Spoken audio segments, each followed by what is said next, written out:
Bonjour à tous et bienvenue à cette session table ronde consacrée aux enquêtes internationales. Alors c'est un peu idiot, hein, je viens de me rendre compte que j'ai oublié de mettre juste le titre sur la diapositive, c'est quand même un petit peu bête.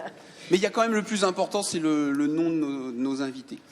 Alors le sujet a fait consensus, hein, les enquêtes internationales, je peux vous garantir qu'il n'y a pas eu beaucoup de discussions au comité scientifique, tout le monde avait bien compris l'importance du thème et donc il était évident qu'il fallait parler des enquêtes internationales.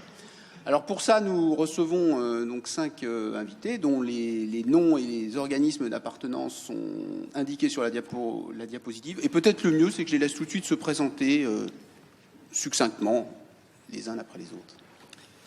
Je m'appelle Christian Manseur, je travaille à l'Université de Liège en tant que professeur. Alors l'essentiel de ma carrière scientifique a été consacré à ma participation aux études internationales. Dans un premier temps, en tant que responsable national de la 3e étude internationale en mathématiques et en sciences de l'IEA en 1995. Et puis en 1997, je me suis rendu à Melbourne. J'étais le directeur adjoint de PISA 2000, responsable de tout ce qui est gestion et analyse des données. Et depuis mon retour en Belgique fin 2002, début 2003, je participe à le Technical Advisory Group de PISA, dont je suis l'évolution méthodologique, ainsi qu'à d'autres études de l'IA ou de l'ECD. Voilà. Merci. Je suis Emilio Di Meglio, je travaille à Eurostat. Actuellement, je suis responsable de la production des enquêtes ménages, et en particulier de EUSILC, l'enquête santé, l'enquête sur le budget des ménages, emploi du temps. Et avant de faire ça, au Eurostat, j'étais à la méthodologie et après à la méthodologie d'EUSILC. Je suis italien d'origine. Merci. Bonjour, je suis Audrey Le Noël, je suis ingénieure-chercheur au Collège de France sur la chaire Migration et Société. Donc préalablement, jusqu'à la fin de cet été, j'étais chercheuse postdoctorante à l'INED, dans le cadre de laquelle j'ai coordonné une enquête qu'on a faite au Sénégal, qui était en fait une enquête dans un programme européen du nom de TEMPER, Temporary versus Permanent Migration. Et donc on a fait une enquête dans 4 pays différents, l'Argentine, l'Ukraine, la Roumanie et le Sénégal, sur la migration de retour, et c'est de ça que j'évoquerai aujourd'hui. Merci. Dominique Choy, professeur à l'Université de Lausanne, mais surtout impliqué dans 3 enquêtes internationales depuis une vingtaine d'années. D'une part, l'enquête sociale International Social Survey Programme, ISSP, l'enquête sociale européenne, ESS, et puis l'enquête européenne sur les valeurs, IVS, où j'étais aussi impliqué dans les comités méthodologiques de ces 3 enquêtes. Et Laurent Toulmont, je suis chercheur à l'INED, donc l'Institut national d'études démographiques. Je me suis occupé dans les années 90 d'enquêtes sur la fécondité et la famille, et elles ont donné lieu à la mise en place d'une nouvelle série d'enquêtes, Generation and Gender, qui sont des enquêtes sur des initiatives nationales qui se fédèrent pour essayer de devenir une grande enquête européenne. Merci à vous. Donc au niveau de la méthode, ce que je propose, c'est que nos invités discutent pendant une trentaine de minutes. Ensuite, on peut laisser la parole à la salle pendant une quinzaine de minutes. Puis on reprend 30 minutes et on refait 15 minutes de questions. Ce sera un petit peu plus animé comme ça. Alors donc, je vais lancer l'affaire. Je vais commencer par le commencement. Finalement, première question, ça sera sur la genèse d'une enquête internationale. Ça se construit comment ? Qui lance le ballon, si je puis dire, comment ça démarre, et puis est-ce qu'on peut avoir quelques éléments de calendrier ? Combien de temps ça prend ? Voilà, donc c'est des interventions libres, on n'a pas programmé. Juste pour lancer le ballon, je crois que ça dépend énormément des enquêtes et de la manière dont ils se construisent. Et dans les enquêtes dont je vais vous parler, il y a des modèles très différents. L'ISSP, c'est en 1985, 4 personnes qui se disent on a des enquêtes nationales, on peut monter quelque chose d'international avec un petit supplément. Et puis 15 ans plus tard, c'est 40 pays qui participent. Et puis maintenant, on est toujours à plus de 40 pays qui participent. L'autre extrême, donc c'est un modèle bottom-up tout se discute de la base. L'autre extrême, c'est l'enquête sociale européenne. C'est un homme, Roger Joel, qui a envie d'un projet intégré, contrôlé, dont on se connaît toutes les différentes facettes, qui lance un peu la Rolls-Royce des enquêtes de sciences sociales, pour le dire comme ça. Et là, le processus a duré à peu près 4 ans, entre 1998 et 2002, jusqu'à ce que la première enquête, la première réalisation de l'ISS se mette en place. Donc, les projets sont très différents suivant les projets, très différents suivant les cas. Ça va de quelques jours à 4 ans ou 5 ans, voire plus. Et ensuite, On est aujourd'hui dans une phase d'institutionnalisation, probablement ça va demander encore plus de temps, et d'insertion dans des grandes infrastructures, j'en parlerai peut-être plus tard.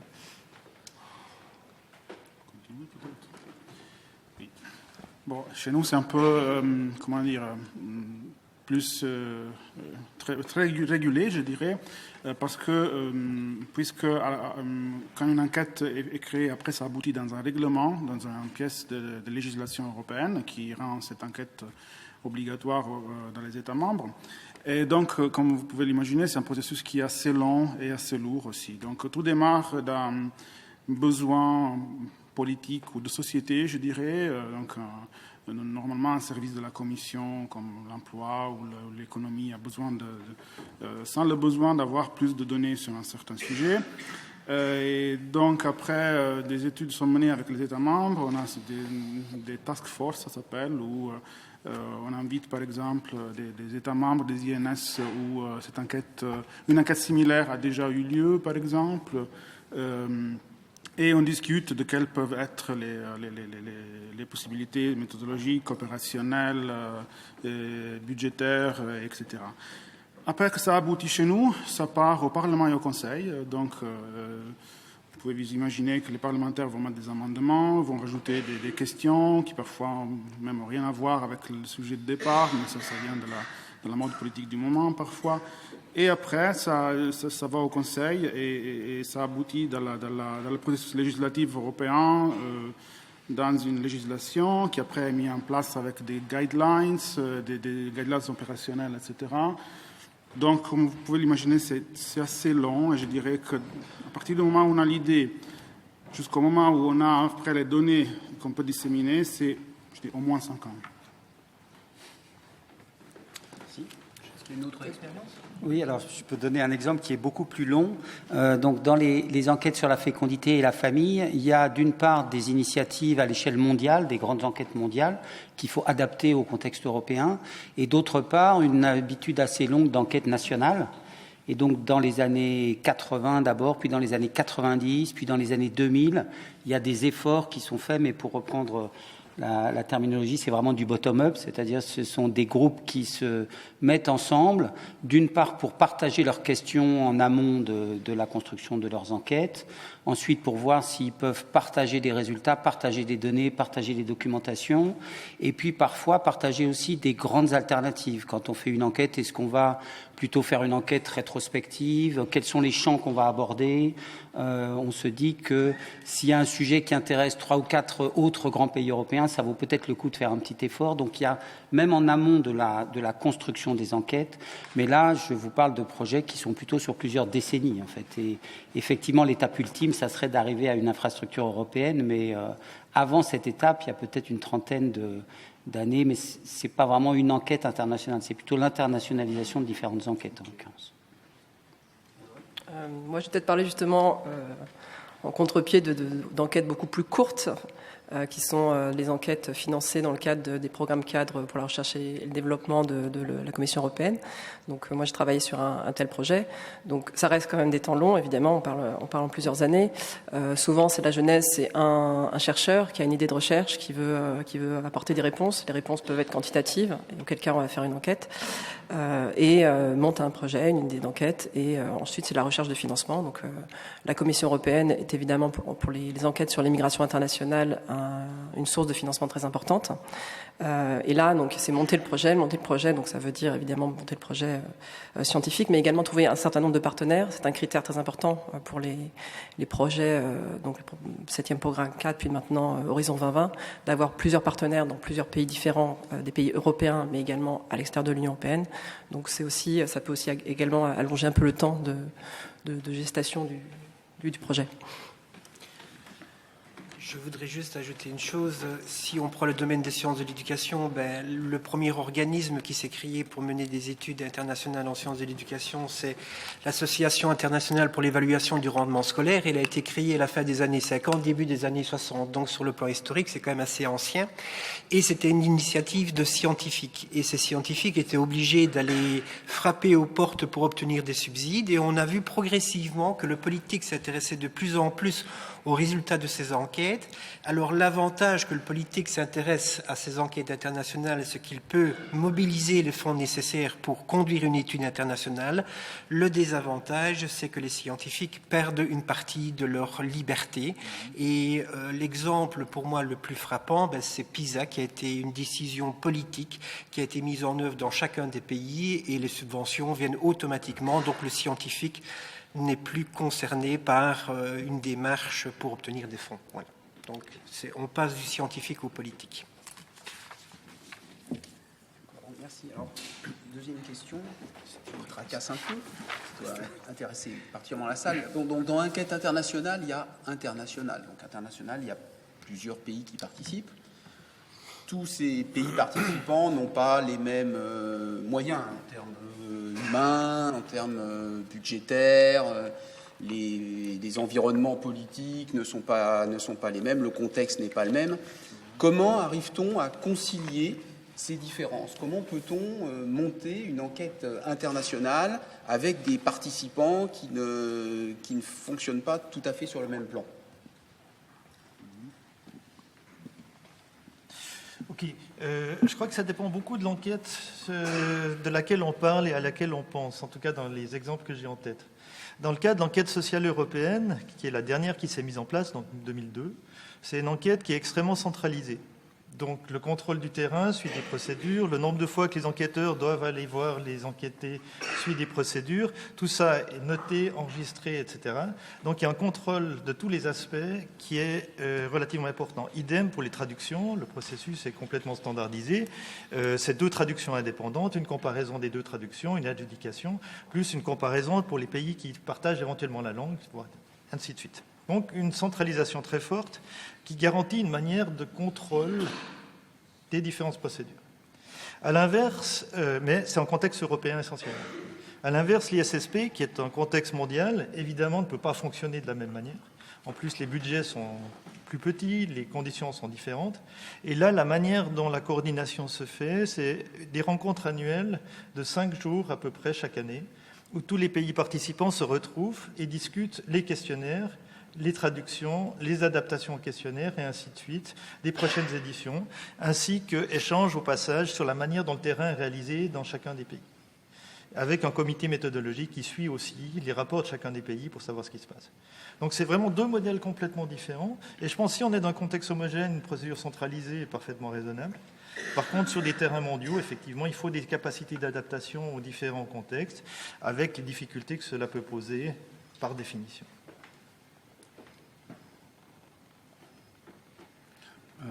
Peut-être pour répondre à la question, encore une fois, dans un cadre beaucoup moins homogène, dans les enquêtes sur la famille, il y a certains pays qui utilisent des registres, par exemple, qui vont soit récupérer leur échantillon à partir de registres, soit aller chercher des informations sur les registres. Donc il y a vraiment plutôt une obligation de résultat qu'une obligation de moyens, avec la tendance d'arriver de plus en plus à une homogénéisation en amont.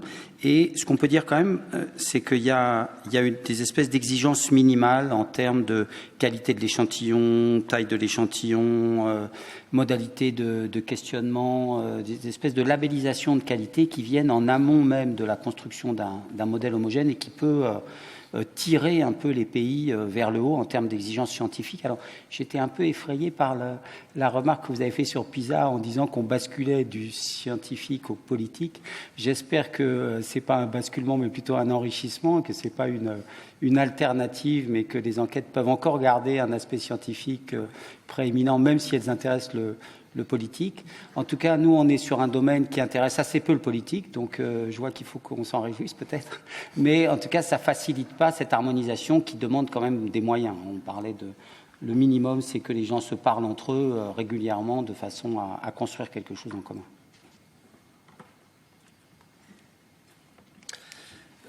Je pense que dans PISA, à partir du moment où, à l'heure actuelle, nous avons 90 pays qui sont annoncés pour PISA 2021, je pense qu'on est pratiquement obligé de tendre vers une centralisation. Alors cette centralisation, elle est nécessaire par la diversité contextuelle, mais elle est surtout aussi nécessaire par la diversité au niveau de l'expertise des équipes nationales. Alors l'OCDE ou l'IEA a beau décrire quels devraient être les profils des équipes nationales, certains pays peuvent fournir et répondre positivement à cette demande, puis d'autres pays ne répondent pas positivement à cette demande. On a uniquement des chercheurs en sciences de l'éducation qui s'occupent d'une étude internationale, et ces chercheurs en sciences de l'éducation ont parfois un bagage méthodologique et statistique relativement faible, et alors on est obligé de cadrer un maximum d'opérations. Ainsi, à l'heure actuelle, les échantillons d'écoles, puisque nous avons d'abord un échantillonnage d'écoles et au sein des écoles un échantillon des élèves, les échantillons écoles sont tirés par les organismes internationaux et ne sont plus tirés par les centres nationaux, et ceci témoigne de la centralisation pour assurer la comparabilité des données. Juste encore sur un exemple vraiment d'enquête, plutôt on va comparer au grand programme d'enquête dont on entend parler ici. Donc l'enquête sur laquelle j'ai pu travailler, c'est plutôt, on pourrait appeler ça une enquête un peu artisanale, avec des échantillons beaucoup moins importants en termes d'effectifs, et des moyens aussi moins importants. Mais je dirais que la centralisation des décisions est tout aussi importante, justement parce qu'on a des contextes. Donc moi, par exemple, j'ai travaillé sur une enquête qui était faite au Sénégal, en Ukraine, en Roumanie et en Argentine. On a des contextes complètement différents, avec des équipes de recherche qu'on ne connaît pas en fait. Quand on commence à travailler, on ne connaît pas forcément ses collègues. On aura très peu d'occasions de se rencontrer. C'est des projets qui vont avoir lieu sur 4 ans. Donc c'est vraiment, je pense, un enjeu. Il faut vraiment savoir arbitrer entre une approche plutôt consultative, où on veut quand même essayer de satisfaire tout le monde, notamment dans l'élaboration du questionnaire, pour avoir des questions de recherche qui intéressent un petit peu tous les chercheurs, et en même temps une approche, on va dire, un peu plus autocratique, où il faut savoir en gros trancher et peut-être savoir imposer des décisions qui peut-être ne seront pas très appréciées, mais qui permettront au moins de tenir les délais. Je peux ajouter quelque chose, oui. Chez nous, c'est la recherche du compromis tout le temps. Déjà, nos équipes sont internationales à Eurostat, donc déjà entre nous, il y a un certain compromis entre les différences culturelles, et on essaie de faire ça aussi avec les pays. Le problème fondamental, c'est quand on se heurte à des traditions qu'il y a dans certains pays, où on nous dit, voilà, chez nous l'enquête a été toujours faite comme ça depuis 30 ans, et donc on n'est pas prêt à changer, ou changer seulement à la marge. Nous, on travaille beaucoup aussi avec le principe de subsidiarité, c'est-à-dire qu'on ne décide pas centralement quelque chose qui est mieux décidé au niveau périphérique. C'est-à-dire qu'on ne va pas imposer un plan de sondage parce qu'on pense que dans le pays, ils sont les mieux placés pour savoir quelles sont les caractéristiques du pays, des régions, des possibilités, etc. Et aussi, on a la si dite output harmonization, c'est-à-dire que on n'a pas de questionnaire imposé, mais on a des variables, et les États membres sont plus ou moins libres de mettre ça en question selon les besoins nationaux.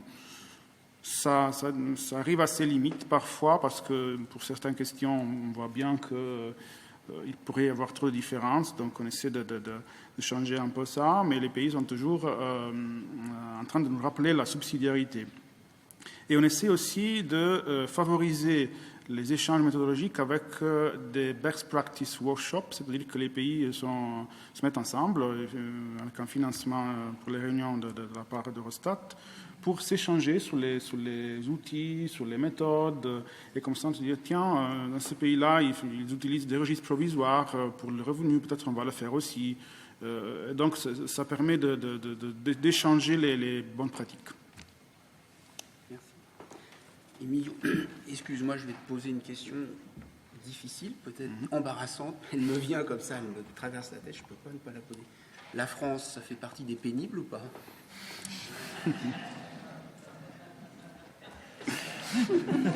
Alors, la France a une grande tradition statistique.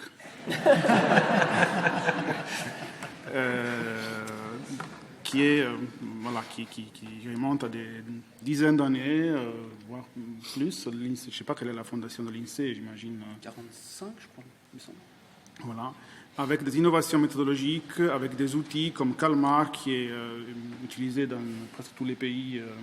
Il y a des développements à R aussi. Donc, d'une partie, il y a cette tradition très forte qui fait que nous, on a toujours fait comme ça, pourquoi on doit changer. Mais d'un autre côté, on peut profiter aussi de l'expertise.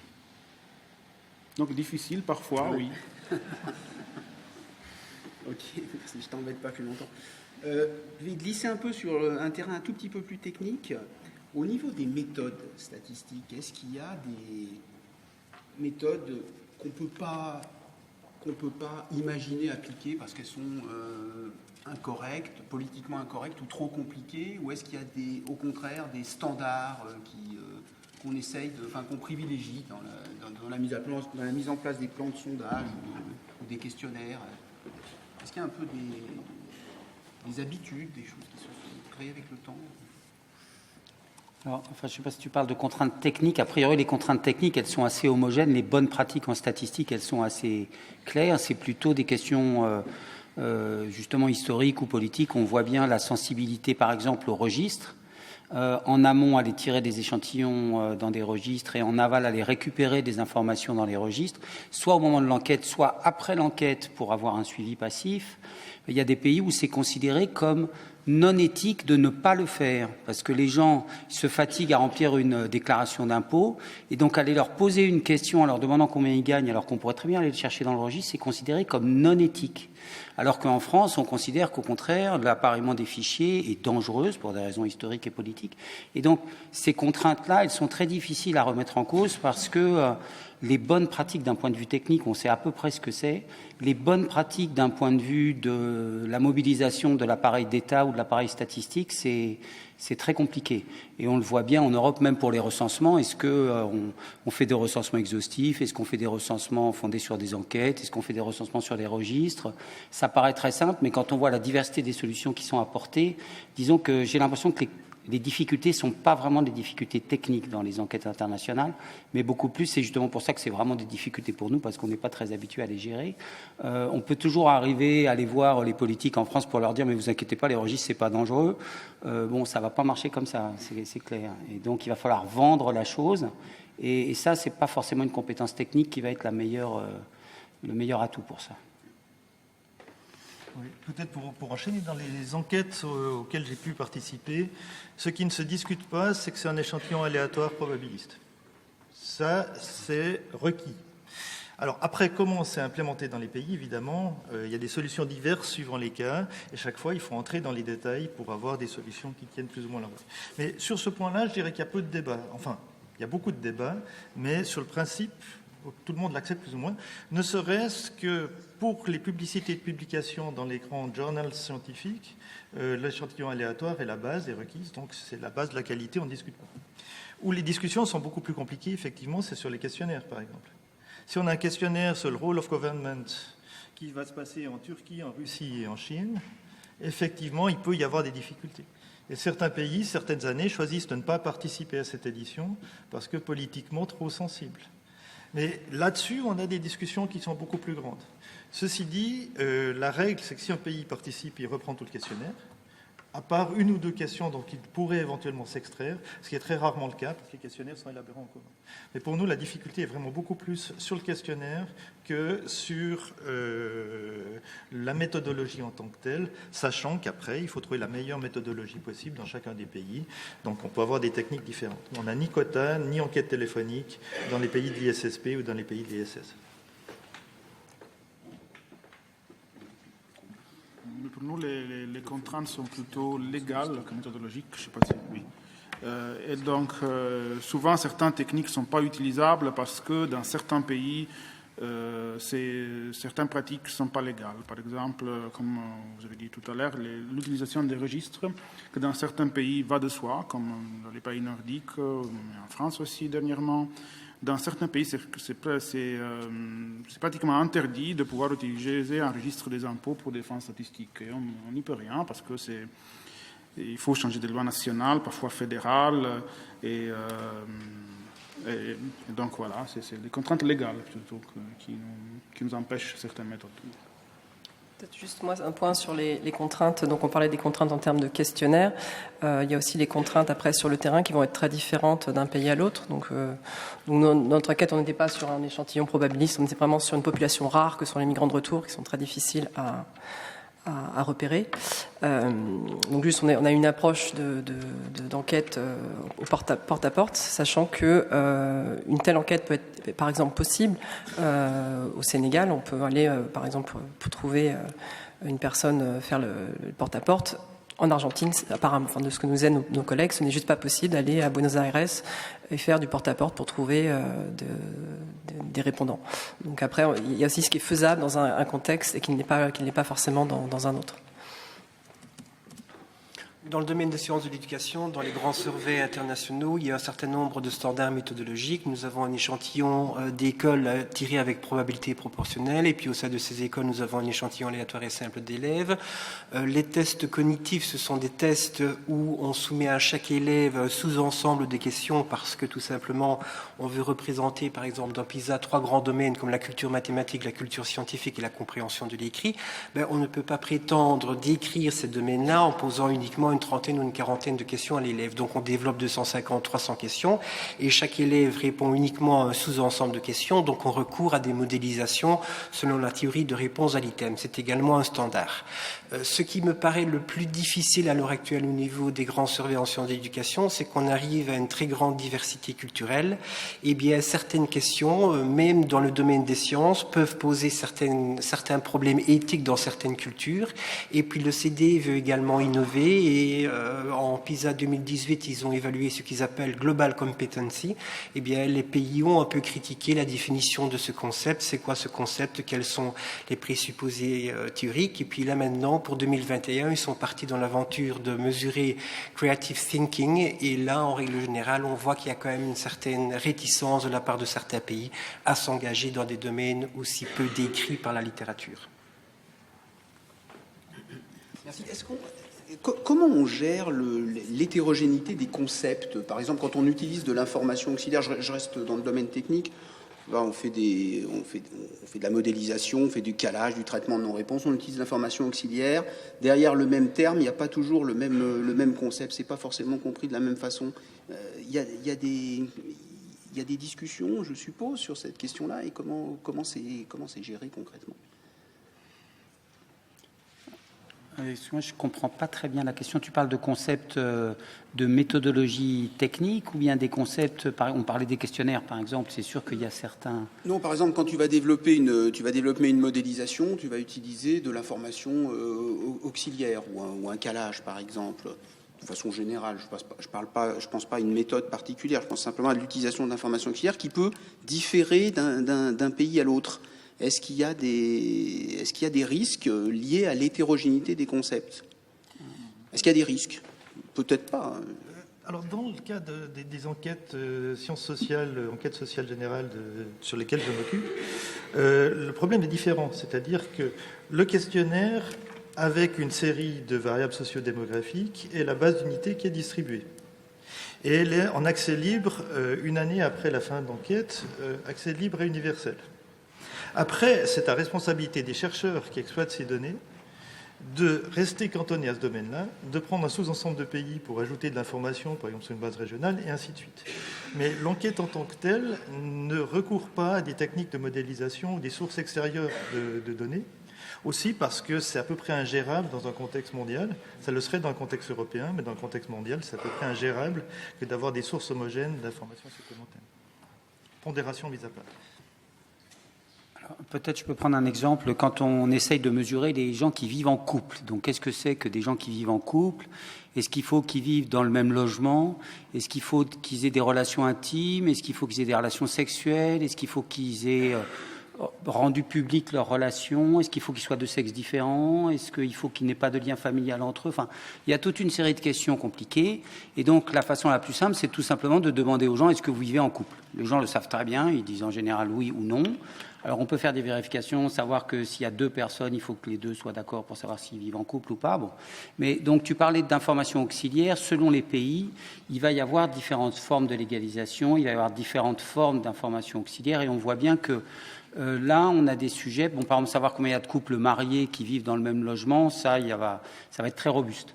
Par contre, de savoir combien il y a de couples qui sont des couples non cohabitants, là, on va pouvoir facilement aller de 1 à 10, selon qu'on a une définition stricte ou une définition large de ce que c'est qu'une relation de couple sans vivre ensemble. Donc c'est clair que si on veut utiliser de l'information auxiliaire, il faut faire attention que ça peut rajouter du bruit plutôt que de rajouter de l'homogénéité. Je vais juste, on a glissé un peu sur le sujet que je voulais aborder après, mais on peut faire un seul coup. C'est celui de la problématique de la comparabilité des résultats, en fait. Donc voilà, j'étends la question, finalement, comment on peut comparer des résultats produits par différents pays, étant donné les différences de concepts, les différences culturelles. Les habitants ne comprennent pas la même question de la même façon, ne répondent pas de la même façon. Comment on peut assurer la comparabilité des résultats? C'est qu'en fait une question collective. Alors, je termine peut-être là-dessus très vite. Juste pour dire qu'il y a différents niveaux. C'est-à-dire d'abord on fait un fichier standardisé, on se met d'accord pour créer des variables qui correspondent à des concepts qu'on a documentés ensemble. Ensuite, il peut y avoir des équipes de recherche qui créent eux-mêmes des fichiers spécifiques qui correspondent à certains thèmes sur lesquels ils vont pousser plus loin l'exigence d'homogénéisation. Et puis enfin, souvent, on fait des travaux à 2 ou 3 pays où là, on cerne précisément les questions. Et plutôt que d'avoir quelque chose de très général, on essaie d'avoir quelque chose de cohérent à 2 ou 3 pays. Donc je crois que c'est vraiment l'articulation de l'ensemble de ces approches qui permet d'avoir de la comparabilité. Alors évidemment, quand il y a un règlement derrière, c'est une autre histoire, quoi. Oui, pour rebondir dans le même sens, je dirais que la question de comparabilité, elle commence à la conception du questionnaire. C'est-à-dire qu'il faut qu'on ait des questionnaires qui puissent faire du sens dans chacun des pays. Si on a un questionnaire, je ne sais pas, je parle de démocratie dans un pays pour qui c'est un concept complètement exotique, évidemment le questionnaire ne va pas passer. Idem dans la définition de couple qui était mentionnée, c'est en partie lié à la manière dont ça se met en place dans les différents contextes. Autrement dit, pour moi, la première condition de comparabilité, c'est de penser le questionnaire dès le départ comme un objet commun aux différents pays qui vont le faire. Et dans le cas de l'ISSP, pour reprendre cet exemple-là, chaque item du questionnaire est voté par tous les pays, item par item, après une discussion sur quel concept on a envie de mesurer. Et je pense que c'est comme ça qu'on arrive à avoir quelque chose qui, à la fin, est plus ou moins comparable, c'est qu'il y a une construction collective de l'objet questionnaire et chaque pays est responsable d'une capacité d'implémentation dans le pays. Et je pense que si on le prend depuis le début, ça marche. Maintenant, l'autre point qui est important dans ce type d'enquête, c'est que c'est pas seulement c'est très peu des indicateurs qui nous intéressent. C'est très peu de savoir combien de personnes dans chaque pays votent pour tel parti. Mais c'est beaucoup plus essayer d'avoir des modèles explicatifs reliant position sociale et attitude ou opinion qui sont intéressants. Et sur les modèles, évidemment, on a une robustesse plus grande sur des structures de corrélation que sur l'estimation exacte du taux de chômage ou du taux de support pour telle ou telle chose précise. Donc on est plutôt aussi dans un cadre où les logiques d'analyse que l'on prend nous permettent d'essayer d'avoir des modèles comparés que d'avoir exactement des mesures comparées, ce qui change un tout petit peu la manière aussi de jauger les choses. Mais la condition essentielle, c'est de réfléchir que le questionnaire, dès le début, fait du sens dans chacun des contextes. Juste un commentaire par rapport à ça. Dans le contexte des projets européens, cet idéal effectivement d'avoir un questionnaire qui fait sens dans tous les pays est parfois quand même assez difficile à réaliser, sachant le peu de temps qu'on a pour développer les questionnaires, pour les tester.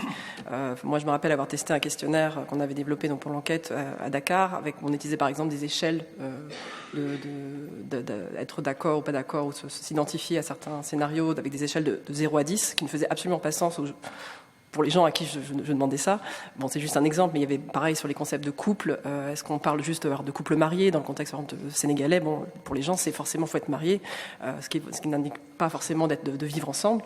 Mais quels critères on va poser? Et ça, effectivement, ça demande un travail en amont assez considérable, surtout quand on est sur des contextes très très différents. Et on s'en sort toujours? On verra. Ce que je pense par rapport à ça, c'est que dans le cadre de PISA ou de TIMSS ou de PIRLS, les questionnaires sont développés par des instances internationales et puis sont soumis à l'ensemble des pays pour commentaires et approbation. Et puis, on commence à analyser les données, on calcule des corrélations entre la performance et un ensemble de variables dites de background, contextuelles. Et puis, on voit qu'il y a des relations qui sont stables d'un pays à l'autre. Et puis, à certains moments, on voit des relations qui sont instables d'un pays à l'autre. Et là, je pense que c'est intéressant d'un point de vue scientifique d'interroger le concept qu'on mesure et voir dans quelle mesure le contexte national, le système éducatif, est susceptible d'influencer la relation. Alors, je vais donner rapidement un exemple très simple. On a observé dans PISA 2003 que, par exemple, en communauté française de Belgique, la motivation et l'estime que l'enfant de lui-même à l'égard de ses compétences en mathématiques ne corrèlent pas avec la performance en mathématiques, alors que les corrélations qui sont observées dans d'autres pays s'élèvent à 0,30, 0,40, voire 0,50 dans les pays scandinaves. Et bien là, je pense que c'est intéressant de réfléchir et de se dire, tiens, ce concept-là, comment a-t-il été mesuré ? Est-ce que je suis bon en mathématiques ? Est-ce que j'ai des bons points en mathématiques ? Voilà les 2 ou 3 questions qu'on pose à l'élève, enfin, des exemples de questions qu'on pose à l'élève. Il doit répondre par l'intermédiaire d'une échelle de Likert. Dans les pays scandinaves, quand on demande à l'enfant « Es-tu bon en mathématiques ?», étant donné qu'il n'y a aucune variance entre établissements, eh bien, il va se comparer comparativement à l'ensemble de la population, puisque chaque école est un échantillon représentatif. Par contre, en communauté française de Belgique, 60% de la variance se situe entre établissements. Donc cet élève-là va se comparer uniquement à un sous-groupe très restreint. Et donc le contexte influence les relations que le concept a avec la performance. Et ça devient un sujet de recherche extrêmement intéressant. Voilà. Je vais juste rajouter que, à part des mesures que les autres collègues ont mis en avant, nous on a maintenant systématiquement mis en place le cognitive testing, je ne sais pas en français comment ça se dit, pour toute nouvelle question, donc de faire des focus group et des interviews cognitives pour toute nouvelle question, à au moins 3 langues pour être sûr en amont de la comparabilité. Parce que déjà, parfois, dans la même langue, on a assisté à des problèmes de compréhension. Je me souviens, par exemple, d'un focus group où on parlait de la garde d'enfants entre francophones et les Belges, les Luxembourgeois ou les Français utilisaient un mot différent pour indiquer la même chose. La nounou, la gardienne, l'assistante maternelle. Et donc, déjà, dans une seule langue, c'était compliqué. Imaginez-vous à 22 langues qu'on a en Europe officielles. Donc maintenant, on fait systématiquement ça pour s'assurer a priori que les questions sont bonnes. Au moins, les concepts sont bons. Merci. Ce que je propose, c'est de passer la parole à la salle si vous avez des questions par rapport au sujet qu'on a abordé. Je suppose qu'il y a des questions. Merci. Je souhaite poser 2 questions. La première, c'est par rapport au programme PISA. Je souhaite savoir, puisque le programme n'est pas étendu, à ma connaissance, aux pays africains, est-ce que il y a un projet d'étendre ce programme aux pays africains?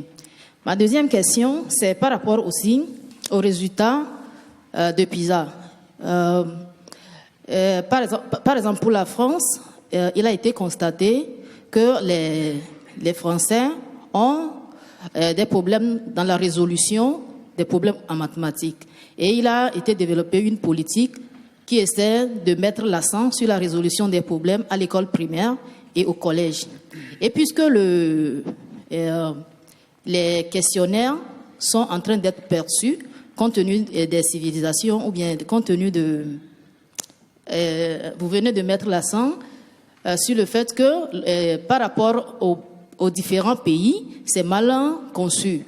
C'est-à-dire les pays, au niveau éthique, n'arrivent pas à répondre à toutes les questions scientifiques. Donc, est-ce que la politique qui a été développée ne risque pas de changer après avec les résultats qui sont mis en place? Donc, c'est mes 2 questions. Merci. Bien, au départ, PISA a été conçu pour les pays de l'OCDE et c'était clairement annoncé que c'était une étude pour les pays de l'OCDE et la difficulté des tests a donc été adaptée au niveau auquel on devait s'attendre ou on pouvait s'attendre au niveau des pays de l'OCDE. Alors progressivement, on est passé dans PISA 2000 à 32 pays, à actuellement plus de 90 pays, et donc forcément, nous avons une diversité dans les compétences moyennes qui est beaucoup plus accrue maintenant que ça ne l'était au niveau de PISA 2000. Alors le problème est le suivant, c'est qu'à partir du moment où des pays dont le niveau de performance est un peu inférieur au niveau de performance généralement observé dans les pays de l'OCDE, eh bien, on ne peut pas éthiquement soumettre des tests à des enfants si le taux moyen de réussite est inférieur à 20%. Et donc, il a fallu à ce moment-là attendre que l'OCDE propose que l'on puisse adapter le niveau de difficulté des tests au niveau de performance attendu des pays. Et alors, à l'heure actuelle, on est passé en PISA 2021 et 2018 à un testing adaptatif. Et il faut savoir également que l'OCDE, il y a 3 ou 4 ans d'ici, vient de lancer un programme PISA for Development. Et 3 pays africains participent à ce programme-là, dont notamment le Sénégal.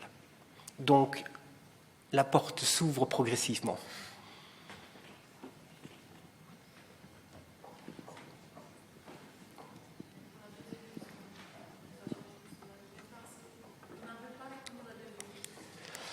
Par rapport au niveau en résolution de problèmes, je pense tout simplement, je dirais que dans le cadre des études de TIMSS, nous avons un cadre de référence qui est un cadre de référence classique. On essaye d'évaluer des compétences en mathématiques et les questions que l'on rencontre régulièrement, c'est résoudre l'équation, résoudre l'intégrale, etc. Donc ça, ce sont les questionnaires TIMSS. Dans PISA, on essaye, alors certains l'appellent résolution de problèmes, mais d'autres disent tout simplement qu'on essaye de contextualiser le problème mathématique en offrant une situation de la vie réelle.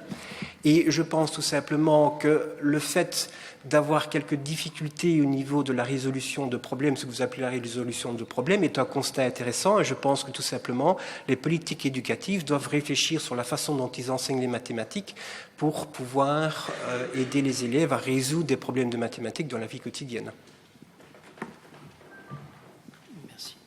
En fait, j'aurais voulu donner une précision par rapport à la question que soulevait Pascal tout à l'heure, c'est-à-dire de calage quant à des données extérieures de référence. Je voudrais parler de l'ESS et laisser la parole à Dominique là-dessus, bien sûr. L'ESS, c'est effectivement une enquête très centralisée, à l'origine de laquelle il y a des universitaires et des académiques, et qui est en réalité dirigée par un espèce de ce que nous on appelle un comité central, tellement ils sont exigeants, qui exige de chaque pays une rigueur méthodologique totale et une transparence totale où tout est diffusé. Et les données de calage, c'est rien d'autre qu'en réalité que des pondérations par poids de population et puis par les différences de design, ce qu'on appelle P-weight et D-weight. Mais peut-être que là-dessus, Dominique peut en dire plus. Et puis une deuxième chose, c'est que je n'ai pas entendu mentionner, mais je suis arrivé un peu en retard, la grande enquête européenne qui est commanditée par le politique, qui est l'Eurobaromètre. L'Eurobaromètre est une enquête qui est effectivement soumise à appel d'offres et qu'un institut européen, en général, remporte par paquet. En ce moment, c'est Kantar qui a ce marché, et ça permet une homogénéisation assez forte et assez bonne des données elles-mêmes. Maintenant, je ne parle pas des questionnaires, bien sûr.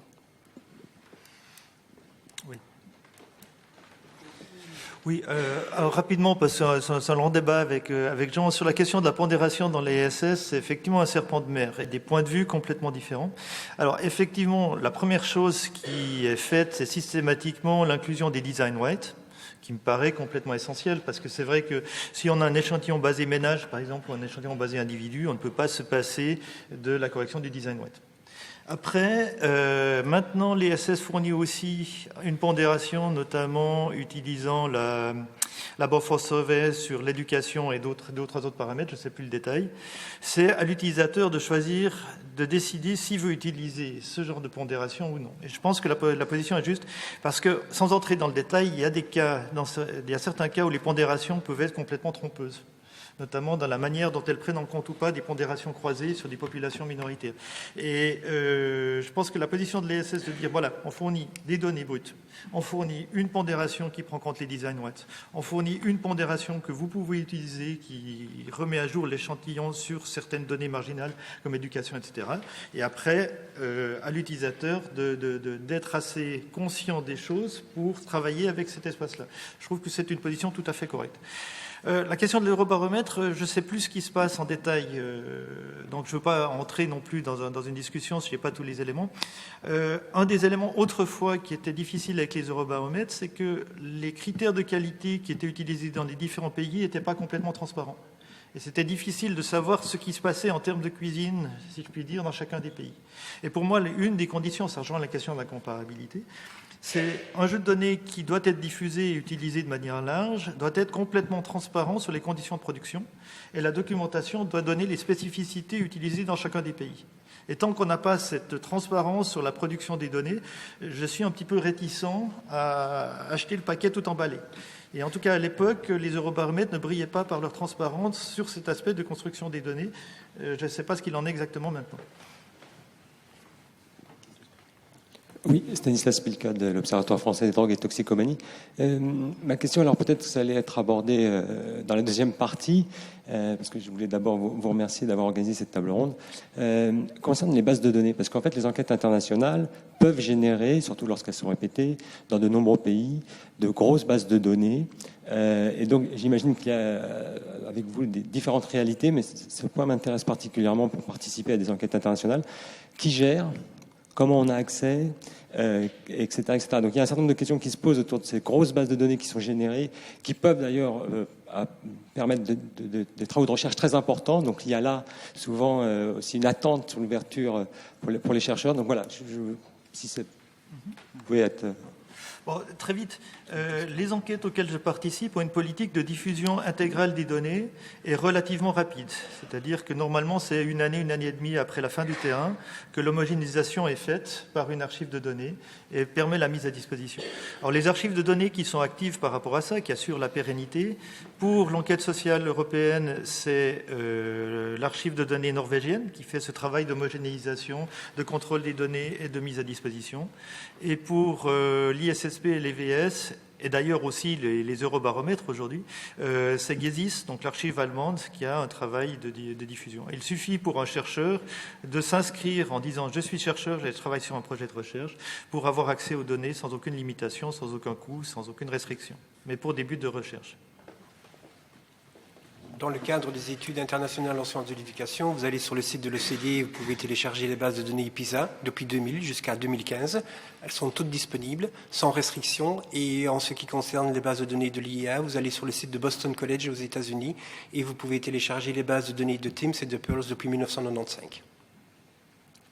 Pareil pour Eurostat, la diffusion, l'accès aux bases de données est régulé par un règlement européen, 223 de mémoire, qui dicte quelles sont les procédures et les caractéristiques pour accéder aux données. Normalement, c'est que à des fins de recherche. Les données nationales restent la propriété des instituts statistiques nationaux, donc ils ont leur politique propre pour l'accès aux données nationales. L'Italie a les siennes, la France a ses politiques plus ou moins libres.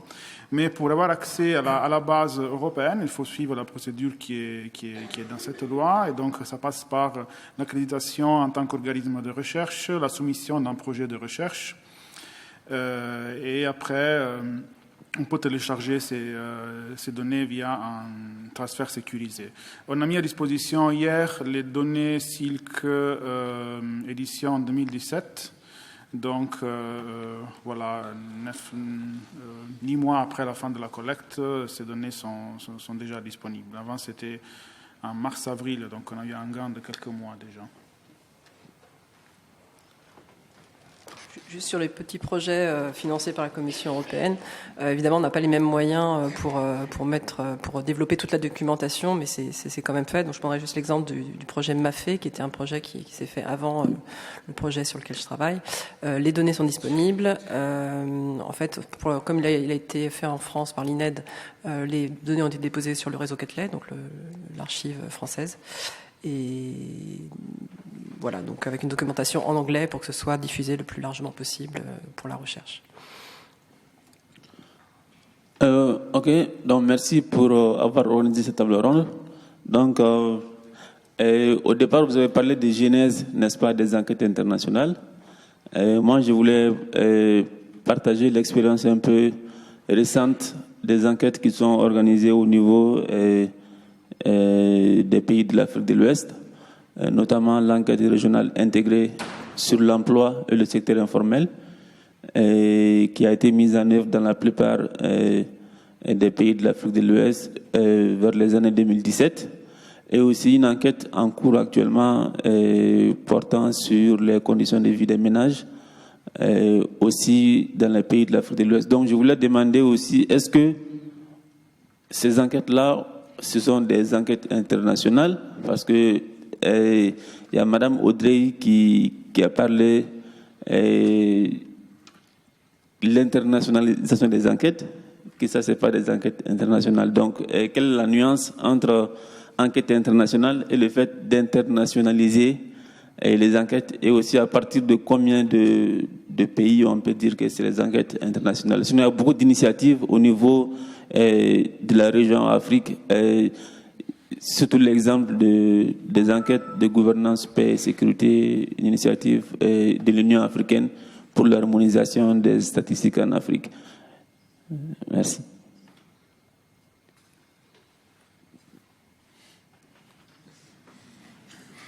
Je ne sais pas, juste pour réagir par rapport à ça, sans répondre à votre question, je crois qu'il n'y a pas de définition de qui est-ce qui fait une enquête internationale, si ce n'est le fait qu'il y a plusieurs pays qui y participent.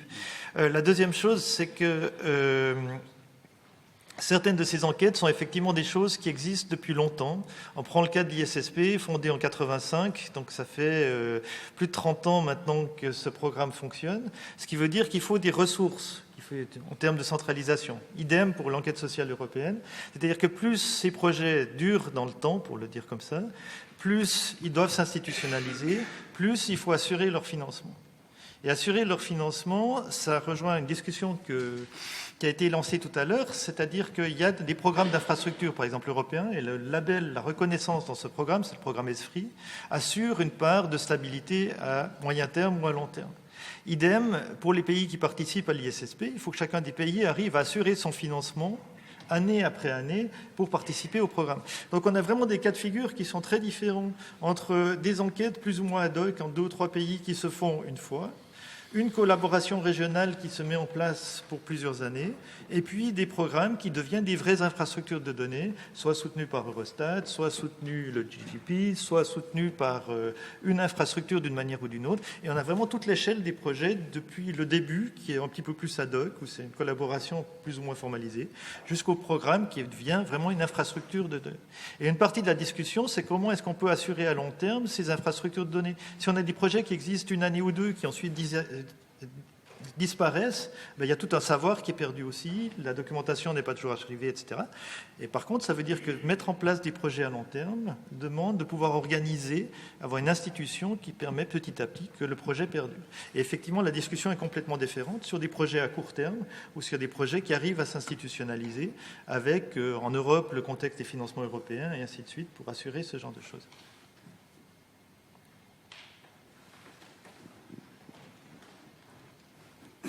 Merci. Il me semble qu'il y a un mot qui résume un petit peu les différents thèmes que Pascal a abordés et sur lesquels vous avez discuté, c'est le thème de la qualité. Et derrière la qualité, il y a la question de comment on vérifie la qualité, comment on l'atteste, comment elle est certifiée aussi vis-à-vis des utilisateurs extérieurs, et si possible, comment est-elle certifiée par une instance extérieure au groupe qui a conçu ou qui a produit le questionnaire. Alors en France, on a une instance qui s'appelle le comité du label qui juge de la qualité sur un certain nombre de points extrêmement diversifiés, la méthodologie, les protocoles de contact et de collecte, le questionnement bien entendu, la pertinence du questionnement, la compréhension par les enquêtés du questionnement, et puis tous les aspects de diffusion, de publicité, de mise à disposition des fichiers, etc. Alors, s'agissant des enquêtes internes, donc ce système existe en France et toutes les enquêtes de la statistique publique française passent par cette instance de, entre guillemets, certification de la qualité. S'agissant des enquêtes internationales, c'est beaucoup plus compliqué. Déjà, un certain nombre d'enquêtes internationales qui sont réalisées en France arrive à l'instance de certification dans un état où de toute façon on ne peut plus rien modifier parce que ça a été décidé en amont dans différentes instances internationales, ou bien ne passe pas du tout devant l'instance en question. L'enquête PISA que la France réalise bien entendu ne passe jamais devant l'instance de certification nationale. Donc ma question c'est comment existe-t-il, à quel niveau, comment peut-on organiser cette vérification ex ante en amont de la qualité.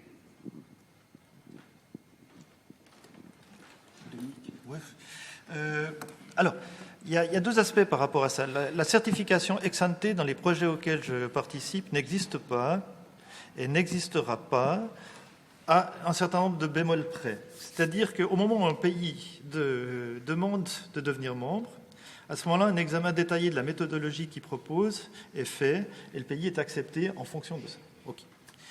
Mais d'une manière plus générale, ce qui me paraît important, et c'est là qu'on a un processus, on a ensuite, chaque année, quand les données arrivent, on a un processus de certification, c'est-à-dire le comité méthodologique examine les rapports du pays, fait un certain nombre d'analyses, et sur la base de ces analyses aussi, décide si les données ont la qualité requise ou pas.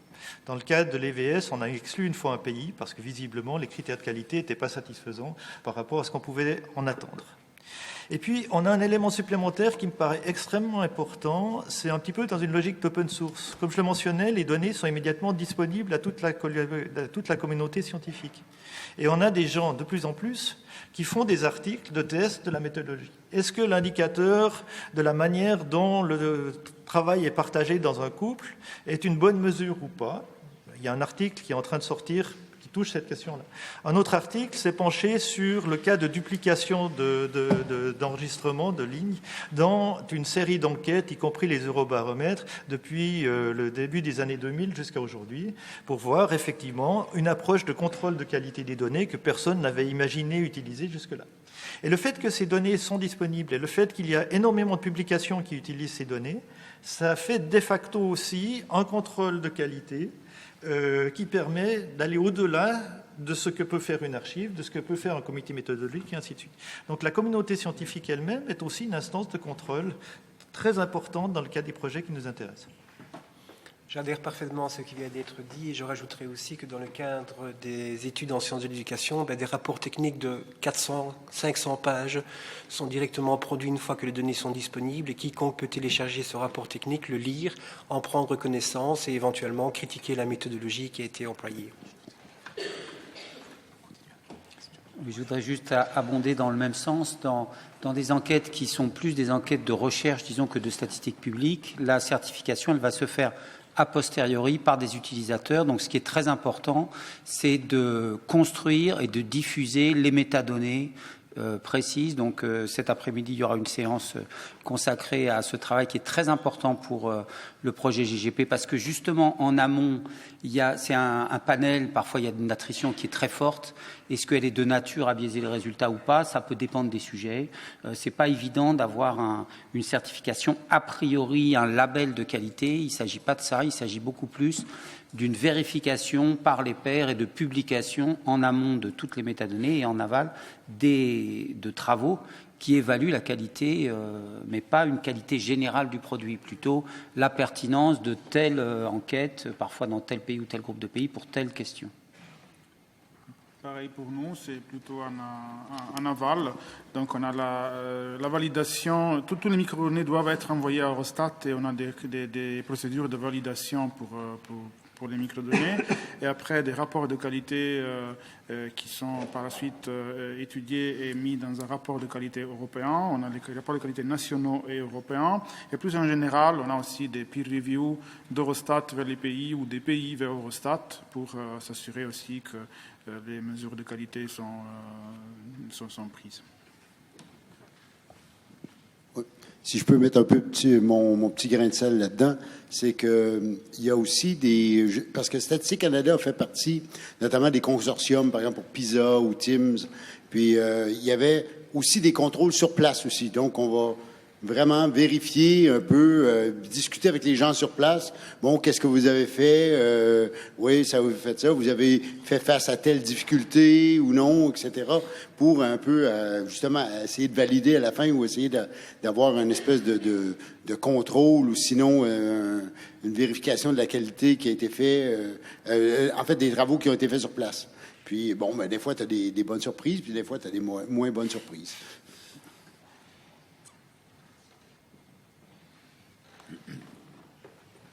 Vous n'avez plus de questions? On va reprendre, de toute façon, on se redonnera un petit peu de temps tout à fait à la fin, le temps passe. Je vais faire un peu de provocation. C'est pas forcément dans ma nature, mais de temps en temps, ça fait pas de mal. Les enquêtes internationales, ça coûte quand même assez cher comme les enquêtes nationales, quand même un certain budget. Comment est-ce qu'on peut juger de leur utilité ? Je me lance à l'eau. Encore une fois, c'est un critère, effectivement, c'est quoi l'utilité d'une enquête? Alors, dans le monde académique, on a un critère qui est l'usage. Et par exemple, aussi bien pour l'ISSP que pour l'ESS, je cite des ordres de grandeur, hein, c'est pas des... à peu près chaque édition donne au moins la publication de 400 articles scientifiques pour chaque édition. Donc pour l'ISSP, pour les SS maintenant c'est probablement un peu plus, pour les VS c'est dans le même ordre de grandeur. Et un article scientifique comparatif donc utilise les données de plusieurs pays. Alors effectivement, si on se dit effectivement c'est cher, mais si le nombre d'utilisateurs derrière est suffisamment grand, à ce moment-là, on peut se dire tiens, on a atteint un but de bien collectif qui tient à peu près la route. Et de ce côté-là, on peut ensuite avoir des statistiques du nombre de fichiers déchargés, du nombre de fichiers utilisés pour l'enseignement. Toutes ces statistiques-là vont dans le même sens. Mais en regardant cet indicateur global d'usage, dans le cas des enquêtes auxquelles je participe, en termes d'usage par la communauté scientifique, la réalisation est là et les publications sont là. Peut-être un petit complément en amont. Si effectivement les enquêtes internationales sont beaucoup plus utilisées que les enquêtes nationales, c'est peut-être aussi parce que le fait de participer à l'analyse de données internationales permet de relativiser ces questions ou de relativiser ces résultats. Toujours dans le domaine de la famille, le mariage a beaucoup... disons, est beaucoup moins fréquent dans tous les pays, mais il y a des pays où la fécondité est très basse, d'autres où elle est très haute. L'évolution de la vie en couple non marié en France, on a beaucoup de mal à la comprendre si on ne la compare pas à ce qui se passe en Allemagne, en Belgique, en Italie. Et donc, on a souvent coutume de comparer les groupes sociaux entre eux ou de voir si les évolutions sont similaires, s'il y a des décalages, des imitations, des différences. Bon. Mais quand on a un ensemble comme l'Union européenne, qui est quand même un ensemble qui, sur certains aspects, est très intégré, sur d'autres, est très divers, on a vraiment un outil d'analyse du monde réel qui est vraiment extrêmement puissant, quoi. Et c'est bien pour ça que, de plus en plus, les travaux internationaux sont utilisés. Et c'est aussi pour ça que, quand les données sont mises à disposition, tout le monde se jette dessus, quoi. Je pense qu'on peut également mesurer l'impact d'une étude internationale par le nombre de fois que l'étude est citée dans le débat public. Par exemple, en Fédération Wallonie-Bruxelles, depuis PISA, personne ne peut plus nier que la Fédération Wallonie-Bruxelles présente un des systèmes les plus inéquitables au monde, ou du moins dans les pays qui participent à PISA. En Allemagne, après le choc de PISA 2000, il n'y avait aucune instance nationale pour gérer l'éducation, puisque l'éducation relève des Länder. Après le choc PISA 2000, ils ont créé une instance supérieure aux Länder pour pouvoir débattre ensemble des problèmes d'éducation. Donc, il y a quand même un impact qu'on peut mesurer par le nombre de citations, le nombre de références dans le débat public et par les réformes éducatives qui sont mises en œuvre. Pareil pour nous, c'est l'utilisation. On a, je pense, dans l'histoire, 600 projets de recherche qui ont utilisé par le passé l'EUSILC.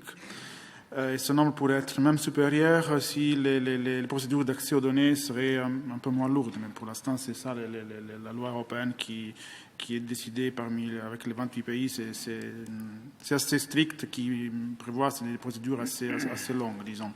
Mais aussi, oui, les tweets dernièrement, les communiqués de presse, on voit que les données SILC ont un gros impact. Même le bureau de presse d'Eurostat nous demande toujours, vous n'avez pas des nouveaux thèmes, tiens, le logement est intéressant, la santé. Donc, l'utilisation et aussi l'intérêt de la part de la presse qui fait que nos services internes sont très demandeurs des données SILC, des résultats, des indicateurs qui viennent de données SILC. Juste sur les enquêtes, petites enquêtes donc, du style MAFE. Donc c'est la même chose hein, sur les nombres des utilisateurs. Donc on n'est pas sur les nombres que vous avez cités en termes d'articles et autres, mais bon, ça reste quand même des enquêtes qui sont assez reprises. Et aussi sur des sujets sur lesquels on n'a pas forcément beaucoup d'informations. Donc l'enquête MAFE, c'est une enquête donc, qui a été sur la migration entre l'Europe et l'Afrique, avec 3 pays africains, Sénégal, Congo et Ghana. Et je pense aussi c'est aussi important de pouvoir, en termes d'utilisation, de aussi donner des données un peu nouvelles sur des sujets aussi d'actualité qui catalysent pas mal de fantasmes et de choses sur lesquelles on a vraiment besoin d'informations. Et un autre élément qui avait été beaucoup discuté en Suisse, qui est aussi par rapport aux possibilités de publication pour les jeunes chercheurs. Si j'ai une excellente enquête suisse et je cherche à publier dans une revue américaine, pour prendre cet exemple extrême, probablement l'intérêt pour un pays totalement exotique comme la Suisse sera nul et le papier ne passera jamais. Si j'ai une enquête comparative où je sais que les données, je compare la Suisse à d'autres pays et que ces données sont aussi dans un cadre théorique, comme le disait Laurent tout à l'heure, qui permet de généraliser, à ce moment-là, mes chances de publication sont beaucoup plus grandes. Et au-delà de ça, ça veut dire aussi une discussion sur les méthodes utilisées dans les différents papiers qui vont être soumis dans les grandes revues. Alors, à tort ou à raison, est-ce que c'est intéressant d'avoir les mêmes outils d'analyse que les pays anglo-saxons, ou est-ce qu'il y a des stratégies d'autres modèles d'analyse qui sont intéressants à garder, etc. Il y a toute une discussion par rapport à ça. Mais je pense qu'au niveau notamment des doctorants, d'avoir la possibilité de publier avec des données comparables dans les journaux qui font un peu le standard de la discipline, c'est une chose qui est relativement très importante et qui est beaucoup plus facile, entre guillemets, si on a une tradition d'analyse comparée, une tradition d'outils qui sont également utilisés dans d'autres contextes.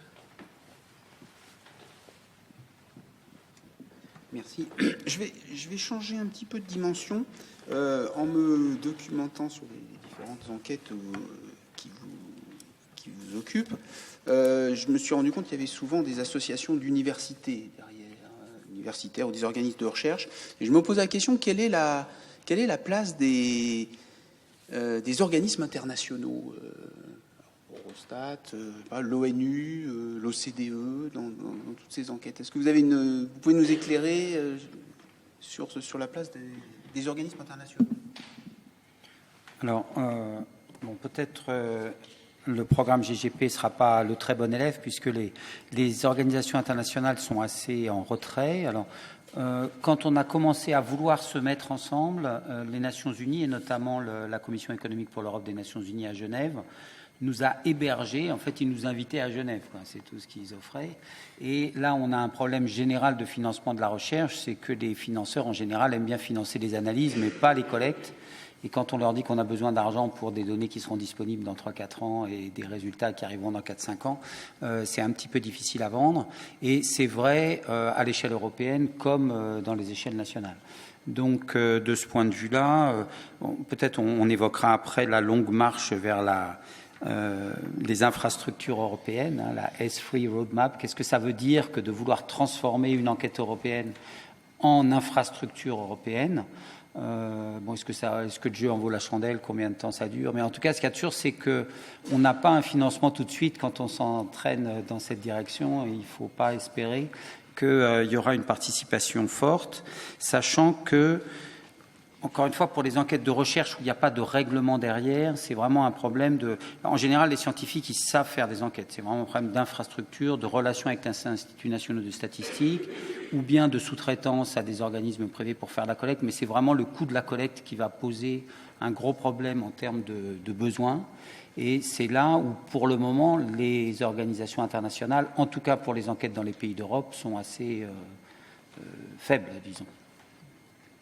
Oui, pour rebondir dans le même sens, tous ces projets dont j'ai parlé sont des projets qui sont nés d'abord d'initiatives de chercheurs académiques. Le cas de l'ISS est un peu particulier parce que très vite c'était proposé comme projet européen. Ça a été un projet qui a eu le prix Descartes en 2006, sauf erreur, ce qui est quand même un label de qualité remarquable, premier projet de sciences sociales qui a ce prix. Et ensuite a figuré précisément sur la roadmap d'ESFRI. Alors là, c'est une autre discussion qui devient un peu plus technique. Mais au niveau de l'Europe, il y a un programme qui s'appelle un programme de recherche sur les infrastructures qui a proposé un certain nombre de projets comme figurant sur la roadmap des infrastructures, sur la feuille de route des infrastructures. Et ESS est maintenant sur cette roadmap. Cher, donc la grande enquête d'économie de la santé sur les plus de 50 ans, est aussi sur cette roadmap. Et la Fédération des archives de données européennes, qui s'appelle le CESDA, est également sur cette roadmap. Et à partir de là, c'est effectivement un point d'appui qui permet de stabiliser les projets, qui permet de construire de la recherche méthodologique aussi en lien avec tout ça, et qui donne une stabilité qui peut profiter à d'autres projets. Alors maintenant, effectivement, il y a toute une série de projets intéressants, que ce soit le GGP, que ce soit l'ISSP, que ce soit les études électorales, qui ne sont pas encore sur cette roadmap, Comment est-ce qu'on peut stabiliser ces projets? Comment est-ce qu'on peut élargir cette roadmap ou pas? Sous quelles conditions? Là, c'est encore un tout autre débat.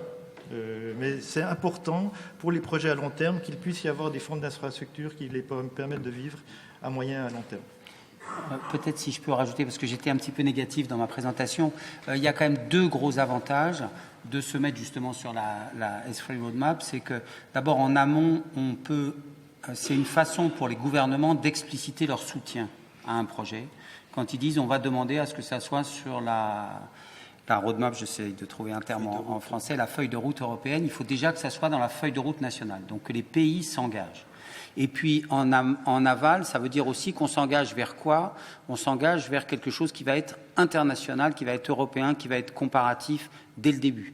Donc c'est aussi une façon de passer au-dessus de contraintes nationales. On parlait des pays qui ont une longue histoire statistique et de dire, on est habitué à faire des très bonnes enquêtes, mais là on ne va pas faire une très bonne enquête, on va faire une enquête internationale. C'est autre chose. Et donc de ce point de vue-là, ça peut être utile, mais plutôt pour des considérations nationales, au moins dans un premier temps. Et, pour Eurostat, ce qui concerne les enquêtes, bien sûr, on a l'habitude. L'infrastructure qui repose sur 28 instituts statistiques nationaux, mais surtout la possibilité d'avoir des règlements obligatoires et qui font, la force et la pérennité de l'enquête, parce qu'on voit bien que la différence entre des enquêtes régulées et non régulées qu'on reçoit à Eurostat, s'il y a des coupes budgétaires ou il y a des problèmes, les enquêtes qui passent plus vite à la trappe sont celles non régulées, où il y a des délais ou peut-être moindre qualité, etc.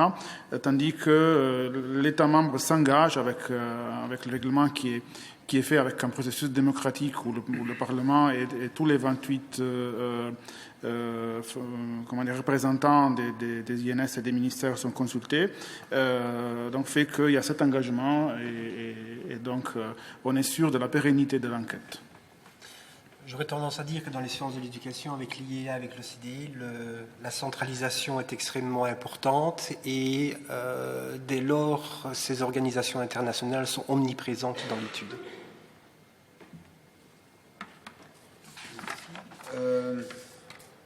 On va pouvoir repasser peut-être la parole à la salle. J'ai juste posé avant une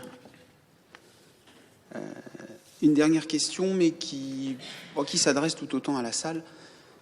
Est-ce que vous avez le sentiment qu'il y a des grands domaines qui ne sont pas couverts encore par les enquêtes internationales? On trouve des enquêtes à peu près sur tout, mais est-ce qu'il y a encore des sujets qui échappent à l'exercice?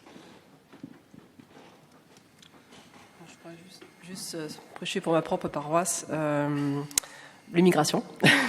Alors certes, l'immigration, il y a aujourd'hui beaucoup d'enquêtes, mais en fait dans les grands programmes d'enquêtes internationaux, notamment dans les pays d'origine, comme les enquêtes EDS, les enquêtes emploi, les enquêtes niveau de vie, il y a parfois des modules spéciaux sur l'immigration, mais c'est pas forcément intégré de manière pérenne et systématique. Et c'est assez problématique parce qu'en fait, il y a quand même un déficit d'information sur l'immigration internationale, notamment du point de vue des pays d'origine. Oui, je voulais dire la même chose. Il y a vraiment une problématique à la fois de la circulation des populations à l'intérieur des pays européens, ensuite des migrants extra-européens qui circulent entre les pays ou qui peuvent rentrer, qui peuvent sortir. Il y a vraiment un problème d'intégration. C'est vraiment un sujet qui est un sujet politique dans lequel on a un problème de comportement des politiques qui n'est pas du tout fondé sur les faits, et donc de renforcer les connaissances qu'on a sur les populations migrantes ou issues de l'immigration, c'est vraiment un enjeu à la fois scientifique et politique majeur aujourd'hui. Pour ma part, j'aimerais mentionner un autre domaine, c'est pas nécessairement un domaine en termes de thématique, mais un peu en termes de méthodologie. C'est-à-dire que dans les projets que je connais, on a d'excellents projets d'enquête transversale ou d'enquête transversale répétée. Par contre, d'avoir des bonnes enquêtes longitudinales qui permettent de suivre les parcours de vie des individus d'une manière que ce soit leur parcours de migration, que ce soit leur parcours professionnel, leur parcours familiaux et ainsi de suite, est considéré comme un panel dès le début, un panel comparatif. Alors il y a eu, il y a 20 ans, un panel européen qui a eu énormément de qualité, mais aussi pas mal de difficultés. L'Allemagne, l'Angleterre, la Suisse ont des panels de ménage qui fonctionnent relativement bien, mais qui ne sont pas complètement intégrés non plus dans un programme international. Et je pense que là, sur les enquêtes longitudinales, il y a un champ qui serait aussi très important important de développer. Pour nous, tout ce qui est nouveaux besoins, on voit que le monde va très vite et on nous demande parfois à très court terme des données sur certaines thématiques qui sont d'actualité. Certains viennent d'être cités, et c'est difficile de pouvoir réagir dans des enquêtes qui sont tellement lourdes dans leur genèse et développement, de pouvoir répondre à des besoins qui sont ponctuels. Et donc, on est en train d'étudier sur comment avoir des slots pour être un peu plus agile, pour être un peu plus responsive, pour pouvoir répondre vite à certaines questions sociétales qui arrivent.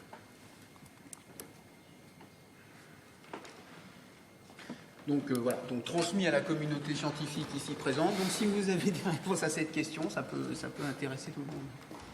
Enfin, puis si vous avez d'autres questions, hein, c'est le moment. Non, en fait, c'est en lien avec la question. Je travaille au Bureau international du travail et, par exemple, le chômage, on a l'impression que tous les pays, enfin, quand on regarde d'un point de vue européen, que tous les pays mesurent le chômage de manière récurrente via les enquêtes emploi. Mais en fait, aujourd'hui, on a 20 pays dans le monde où on n'a absolument aucune enquête qui ont été effectuées pour mesurer le chômage. Donc, c'est des pays qu'on appelle blancs parce qu'on n'a rien du tout sur eux. Et la moitié des pays du monde n'ont pas d'enquête emploi annuelle ou trimestrielle ou mensuelle. Donc en fait, on a des indicateurs, mais qui vont avoir un certain nombre de trous parce qu'on va avoir des données une fois tous les 10 ans. Donc même des indicateurs qui finalement, on imagine, sont très bien couverts, en fait, si on prend une perspective vraiment mondiale, on n'a pas forcément énormément de données sur ces indicateurs. Je remercie Pascal d'avoir posé la question sur finalement l'utilité des enquêtes internationales, ou plus généralement d'ailleurs des enquêtes. Le sujet est évidemment aussi à décliner à l'échelle des micro-régions que sont les pays. Pour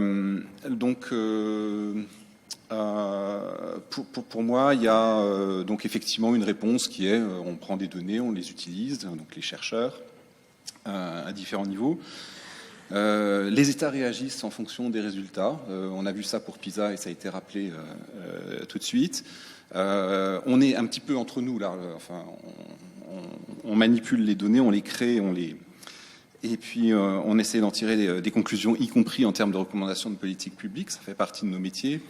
La question que je me pose, et il y a une solution française qui marche pas si bien que ça, mais qui a le mérite d'exister, c'est comment on fait pour aller un peu plus loin, c'est-à-dire essayer de capter la demande sociale. Voilà, j'ai prononcé un gros mot, je suis désolé. Je vais prendre un exemple assez... moi, contrairement à Pascal, j'aime bien provoquer les gens, donc Ça m'arrive aussi. Hein. Je crois. J'ai simplement évoqué le concept de statistique ethnique. Statistique ethnique, si vous lâchez ça dans la nature, au café du commerce, dans les journaux, n'importe où, c'est assez explosif. Tout le monde dit oui, d'abord c'est super important, et puis il n'y en a pas, et puis il en faudrait, et puis elles sont pas bonnes. Le chercheur, il va dire mais attendez, non, c'est pas vrai. Enfin, si on essaie de définir correctement les statistiques ethniques, alors il y a certains pays qui font des choses différentes dans les différents pays d'Europe, les pays anglo-saxons, etc., etc. Mais si on se donne une définition, on regarde ce qu'il y a énormément de choses. Et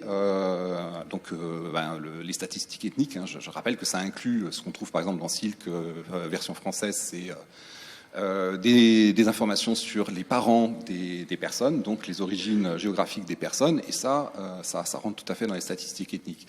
Donc ma question, c'est un petit peu sur comment dépasser en termes d'utilité, en termes de justification de l'utilité des enquêtes internationales ou d'autres, de dépasser le cercle, certes déjà pas mal étendu, de la communauté scientifique et d'atteindre le citoyen. Pardon, Café du commerce, je ne sais pas, mais Café de la statistique, oui. Il y a 2 ans à Lyon, on a organisé un Café de la statistique sur la statistique ethnique, justement. Donc, on peut, arriver à parler au grand public de ces questions-là et des questions, de ces questions un peu sensibles, justement. Enfin, pas forcément en termes de Café du commerce. Mais c'était un aparté sur le Café de la statistique. Je ne sais pas, sur les statistiques ethniques, je ne vois pas très bien quelle est la question. Ce qu'il y a de sûr, c'est que la question des migrations, des flux migratoires, La question, donc tu évoquais le pays de naissance des parents. Dans la nouvelle enquête Théo, on envisage de poser des questions sur les pays de naissance des grands-parents. On progresse, disons, dans la connaissance qu'on a. Est-ce qu'il y a une demande sociale pour avoir de l'information objective sur les mouvements migratoires en Europe? J'en suis pas très sûr. En tout cas, ce qu'il y a de sûr, c'est qu'il y a des politiques qui ne veulent pas voir les résultats. Ça, c'est sûr. Donc, il y a le problème de la construction du débat public. Est-ce qu'on veut répondre au débat public? Est-ce qu'on veut y participer? C'est un peu... c'est un sujet complexe, disons, mais je ne crois pas qu'il y ait un sujet... je ne sais pas comment dire ça, mais en tout cas, ce qu'on peut dire, c'est que les enquêtes internationales permettent de relativiser les questions nationales, justement, et de voir que cette question, elle est traitée de différentes façons dans d'autres pays, et donc autant essayer d'harmoniser les outils de mesure qu'on a. C'est peut-être une façon de répondre à la question, justement. Pour répondre aussi ou ne pas répondre de la même manière. Bon, dans le cas de l'ISS, les sujets sont proposés par la communauté scientifique et finalement adoptés.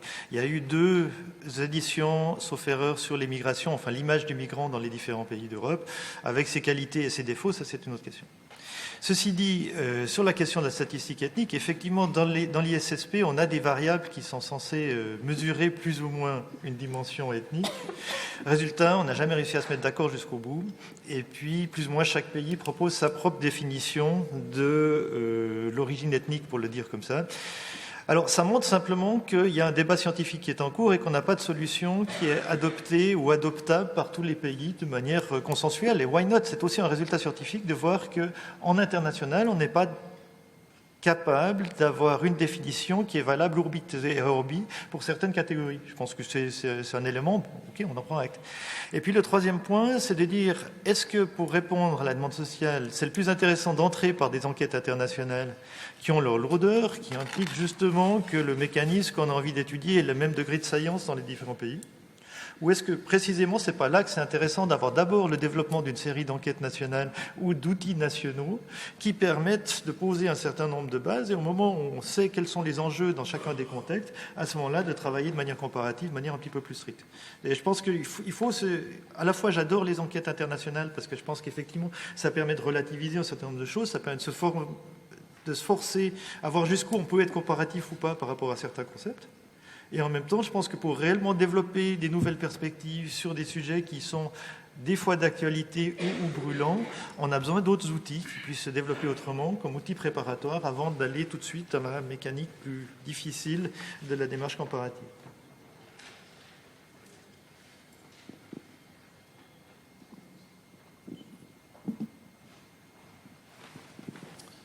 Merci. Et je vais rebondir sur les derniers éléments que vous avez abordés. Et apparemment, les enquêtes internationales, si elles ont quelque chose de vraiment favorable, c'est surtout la disponibilité d'indicateurs qui soient comparables pour des fins d'analyse à l'échelle soit des regroupements régionaux ou bien à l'échelle internationale. Alors, si on doit migrer des enquêtes nationales vers des enquêtes internationales avec des mises en commun, une certaine harmonisation des pratiques. Mais est-ce que ce faisant, quelque part, on ne perd pas en termes de prise en compte des spécificités nationales? Parce que surtout quand on est dans le cadre des enquêtes sociales, je comprends bien que, dans le domaine, par exemple, financier, le problème ne se pose pas. Aujourd'hui, le FMI, par exemple, a mis en place ce qu'il appelle enquête coordonnée sur les investissements directs étrangers. Aucun pays ne peut se plaindre de perdre quoi que ce soit. Mais lorsqu'on est dans le domaine social, là, les pratiques ne sont pas, parce qu'on est sur des questions où les spécificités sont liées à beaucoup de facteurs qui changent d'un pays à un autre. Donc, en allant vers une approche harmonisée, est-ce qu'il n'y a pas un grand risque de perdre de vue les spécificités nationales si jamais, à côté de ces enquêtes internationales, les pays ne vont pas continuer à mettre en place leur propre dispositif? Merci.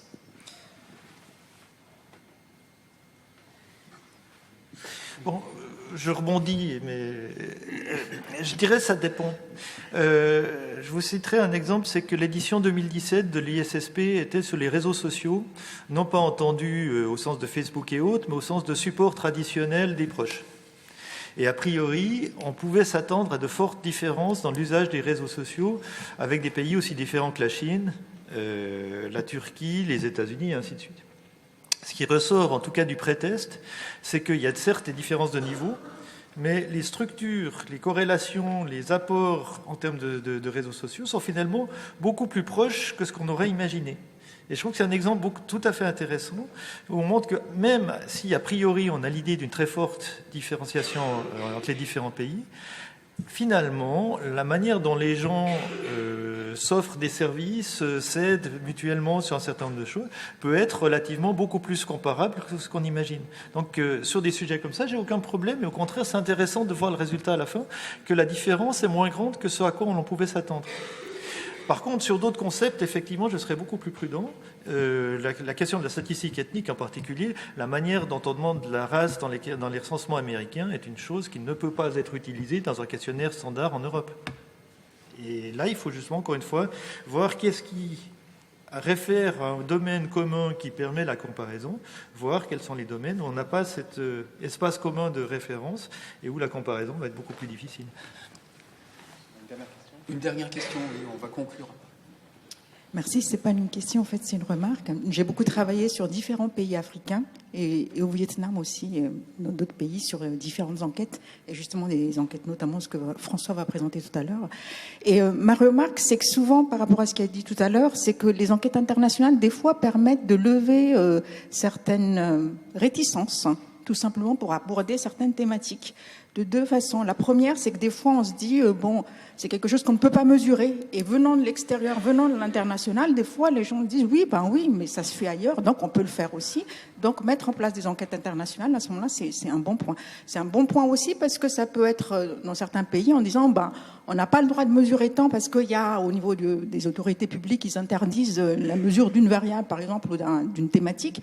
Le fait que ça vienne de l'extérieur peut permettre de pousser, de renforcer justement les INS dans les pays, leur donner du poids en disant ça se fait ailleurs, pourquoi nous on ne devrait pas le faire, et donc ça peut permettre de lever ces réticences-là.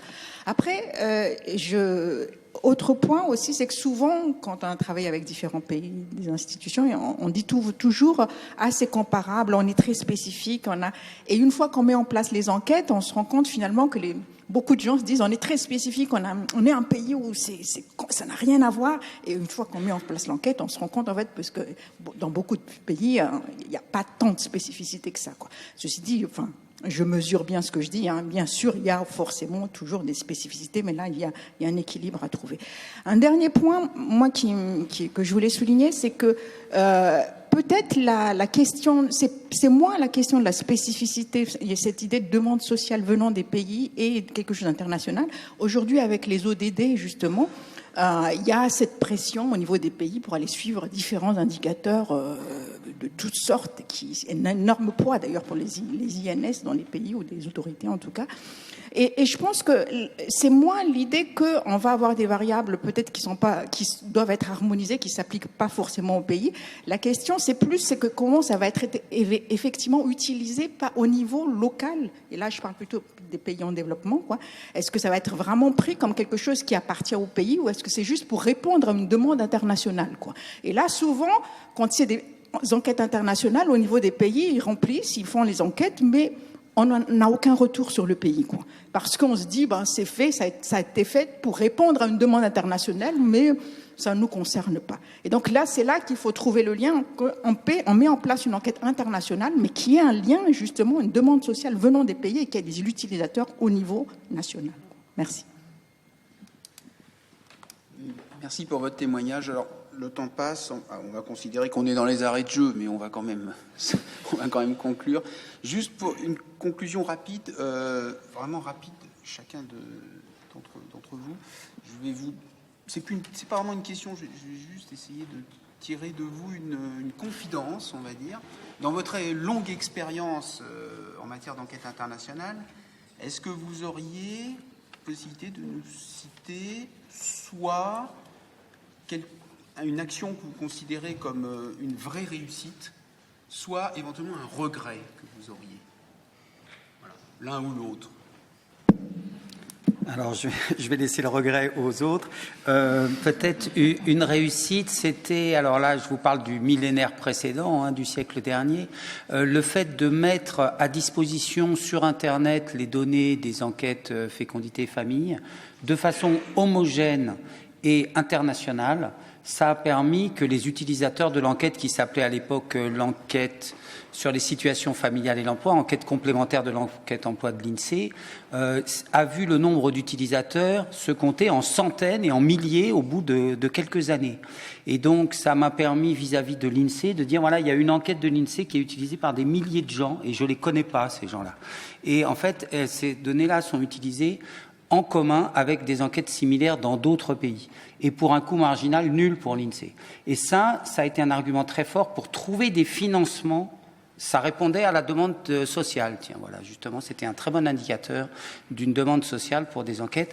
Et il y avait un côté un peu magique, parce que c'est toujours difficile de trouver des financements, et l'idée, c'est qu'il vaut mieux récupérer les financements comme ça que d'aller chercher en amont les sommes petit à petit. Merci Laurent. Oui, moi j'irai aussi dans la rubrique, non pas regret, mais satisfaction. Dans le cadre de l'ISSP, et ça rejoint la question des partenaires locaux, effectivement, j'y participe depuis 20 ans et on passe 5 jours par année à discuter ensemble le programme. Et du coup, ça devient une espèce de grande famille où l'on participe de cette manière-là. Et ça s'est concrétisé, on a sorti un handbook de survey méthodologie il y a 2 ans, avec un partenaire taïwanais, allemand, américain et moi-même. Et en fait, ce qui est important, c'est de dire il y a des gens dans tout le monde qui sont capables de contribuer à la survey méthodologie, qui autrement paraît des fois très anglo-saxonne et très américano-centrée. Et le fait de le construire justement de manière collective, avec des partenaires dans le monde entier qui y contribuent, c'est une immense satisfaction. Merci Dominique. Bon, moi, je vais passer à des regrets alors, mais sur une expérience beaucoup plus courte comparée à mes collègues. À niveau personnel, c'est un peu l'inadaptation en fait des cadres de financement européens par rapport à la durée d'un projet, qui fait qu'en général, à la fin d'un financement, on a juste fait une collecte, et donc il reste toutes les analyses à faire. Donc ça, quand on est sur un contrat, par exemple, ça peut être très très frustrant. Et je ne ferai pas d'un regret en fait pas le mien, mais de mon collègue qui a travaillé, Chris Beauchemin, qui a travaillé sur Mafé, et c'est pour reprendre la remarque précédente, le fait que des données comme ça sont produites notamment en collaboration avec des pays, notamment des pays en développement, mais sont très peu utilisées par des utilisateurs de ces pays. Et c'est quand même assez dommage, quoi, des données sur le Sénégal, sur le Congo, mais qui sont finalement assez peu utilisées par des chercheurs de ces pays-là. Merci Audrey. Oui, pour moi, un succès était voir finalement des indicateurs qui viennent des statistiques sociales à la une des débats européens jusque-là monopolisés par la statistique économique. Donc, et en même temps, avoir réussi avec les pays à avoir les données SILC plus rapidement pour pouvoir répondre à cette demande des instances économiques qui nous disaient oui, ok, mais vos données sont très bien, mais ils arrivent 2 ans après, donc voilà, c'est du passé. Et un regret est de ne pas, par contre, avoir réussi à convaincre les INS de l'opportunité d'allonger la durée du panel SILC. On a parlé avant de la nécessité de longitudinal. Et en ce moment, pas tous les pays voient l'opportunité. Merci Emilio. Un intérêt particulier qui n'a pas été mentionné durant ce débat au niveau des études internationales, c'est le transfert des technologies, des méthodologies qui sont développées par des centres dont l'expertise ne peut être remise en question. Et ce transfert, je dirais, contribue à l'amélioration des recherches nationales. Donc ça, c'est une très grande satisfaction. Ma déception dans le domaine des sciences de l'éducation, c'est qu'il y a un certain nombre d'initiatives qui sont menées par différents organismes. On a parlé de l'OCDE, on a parlé de l'IEA. Dans les pays africains, il y a également le SACMEC, il y a également le PASEC qui est géré par la Confémen, Confédération des ministres de l'éducation qui ont le français comme langue d'enseignement. Et en fait, chacun reste un petit peu sur son terrain et ne se communique pas et ne se parle pas. Et je pense que s'ils parvenaient à se parler un peu mieux, je pense que ce serait tout bénéfice pour l'éducation à travers le monde. Merci à tous les participants pour les informations très intéressantes qu'ils nous ont transmises. Merci à la salle. Merci à vous. À bientôt.